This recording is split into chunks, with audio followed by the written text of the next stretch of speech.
भारतातील आंतरराष्ट्रीय ख्यातीचे खगोलशास्त्रज्ञ आणि ज्यांनी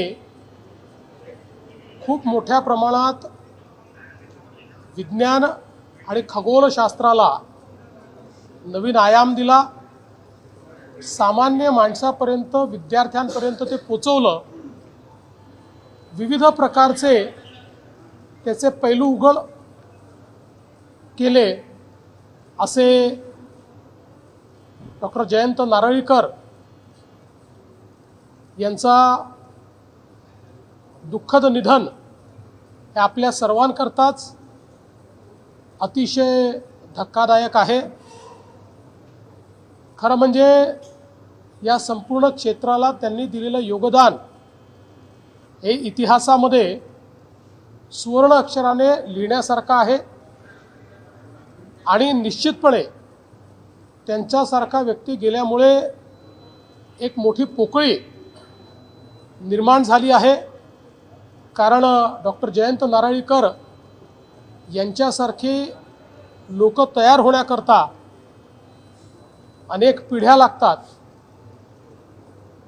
विशेषतः त्यांनी केलेल्या कार्याबद्दल त्यांना पद्म पुरस्कार देखील मिळाला होता, अनेक पुरस्कार त्यांना मिळाले होते आणि आपलं हे सगळं कार्य विद्यार्थ्यांपर्यंत आणि पुढच्या पिढीपर्यंत पोचावं हा सातत्याने त्यांचा प्रयत्न आणि आग्रह राहिला।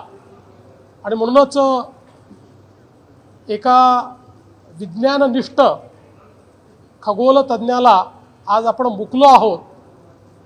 मी त्यांना विनम्र श्रद्धांजली अर्पण करतो।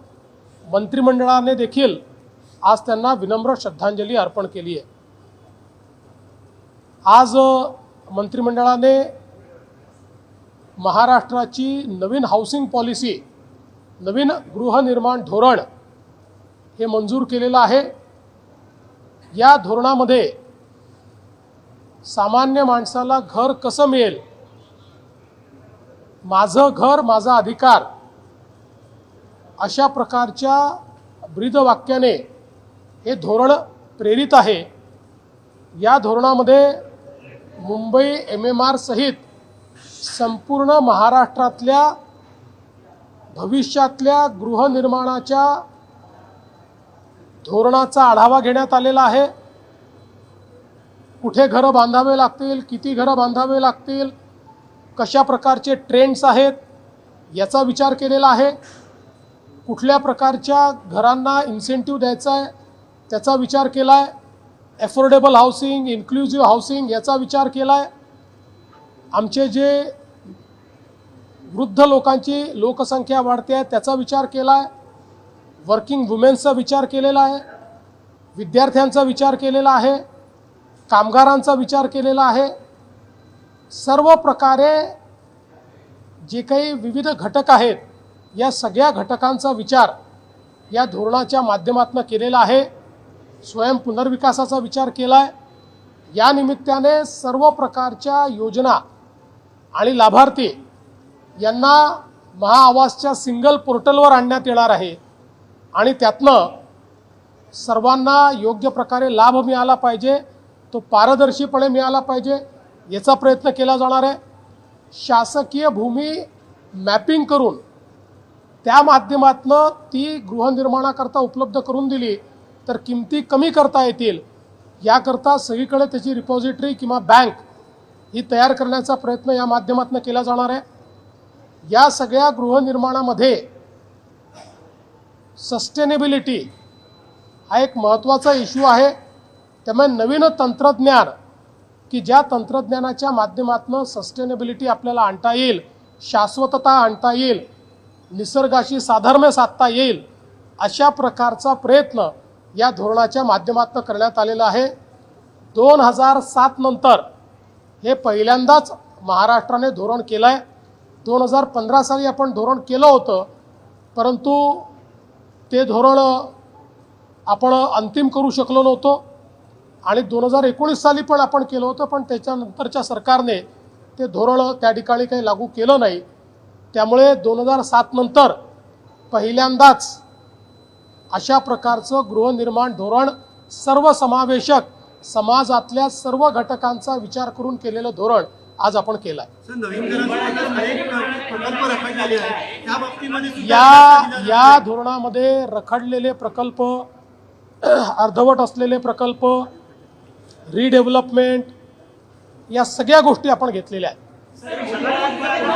एक अजून मला यातलं एक महत्त्वाची गोष्ट सांगायची आहे की सुरुवातीच्या काळामध्ये SRAच्या ज्या काही रिहॅबच्या बिल्डिंग झालेल्या आहेत, या व्हर्टिकल झोपडपट्टीसारख्या झाल्या आहेत आणि म्हणून त्याही ठिकाणी योग्य प्रकारे लिफ्ट, लॉबी, फायर याकरता जागा सोडता याव्यात या दृष्टीनं इन्सेंटिव्हची व्यवस्था आपण उभी केलेली आहे. त्यामुळे आता SRAच्या रिहॅबच्या बिल्डिंग्स देखील लोकांना योग्य प्रकारच्या ॲम्युनिटीज देणाऱ्या किंवा व्यवस्था देणाऱ्या त्या ठिकाणी असतील. आणि यासोबत अगदी सुरुवातीच्या काळामध्ये ज्या SRAच्या बिल्डिंग झालेल्या आहेत रिहॅबच्या, ज्याची परिस्थिती अत्यंत वाईट आहे, त्याच्याही रिडेव्हलपमेंटची तरतूद याच्यामध्ये आपण ठेवलेली आहे. छगन भुजबळांचा मंत्रिमंडळामध्ये समावेश झाला.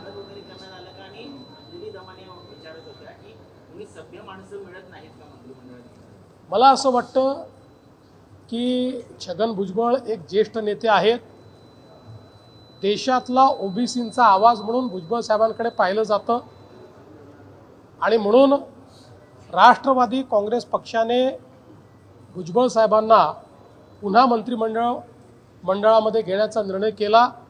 आम्ही देखील त्याचं स्वागत केलेलं आहे. मला असं वाटतं की व्यक्तींबद्दल वेगवेगळ्या लोकांची वेगवेगळी मतं असू शकतात. मला त्या मतांवर काही सांगायचं नाही, पण मला वाटतं की भुजबळ साहेबांसारखा एक ज्येष्ठ मंत्री आणि विशेषतः OBC समाजाचा हितचिंतक हा मंत्रिमंडळात आल्यामुळे त्याचा फायदा होईल.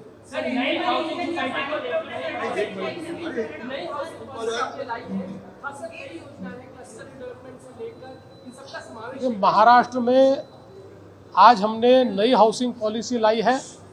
इस नई हाउसिंग पॉलिसी में सभी प्रकार के लोगों को घर मिले इसका प्रावधान किया है. इसका टाइटल ही मेरा घर मेरा अधिकार, इस प्रकार का इसका टाइटल हमने रखा है, जिसमें चाहे वो इंक्लूसिव हाउसिंग हो, चाहे स्टूडेंट्स हाउसिंग हो, चाहे कामकाजी महिलाओं का हाउसिंग हो, चाहे सीनियर सिटीजन्स का हाउसिंग हो, चाहे कामगारों का हाउसिंग हो, सब प्रकार के जितने घटक हैं इनका हमने विचार किया है. रेंटल हाउसिंग का भी विचार इसमें किया हुआ है. अलग अलग प्रकार से जो योजनाएं बंद पड़ी है उन योजनाओं का विचार भी इसमें किया है. रीडेवलपमेंट का भी विचार किया है. सेल्फ रीडेवलपमेंट का भी विचार इसमें किया हुआ है. लैंड बैंक्स तैयार करने का विचार किया हुआ है. अफोर्डेबल हाउसिंग का विचार किया हुआ है. सस्टेनेबिलिटी लाने का विचार भी इसमें किया है. नई कंस्ट्रक्शन टेक्नोलॉजी लाने का भी विचार इसमें किया हुआ है. ग्रामीण, शहरी सभी प्रकार के हाउसिंग की नीड्स को ध्यान में रखते हुए इस धोरण को, इस पॉलिसी को तैयार किया गया है. तो मैं ऐसा मानता हूं कि 2007 के बाद एक बहुत ही डायनामिक इस प्रकार की हाउसिंग पॉलिसी आज मंत्रिमंडल ने तैयार की है. देश विदेशातील प्रत्येक घडामोडींचे लाईव्ह अपडेट मिळवण्यासाठी आता साम टीव्हीच्या सर्व सोशल मीडिया प्लॅटफॉर्मला लाईक, फॉलो आणि सबस्क्राईब करा. तसंच सर्व नोटिफिकेशनसाठी बेल आयकॉन प्रेस करायला विसरू नका.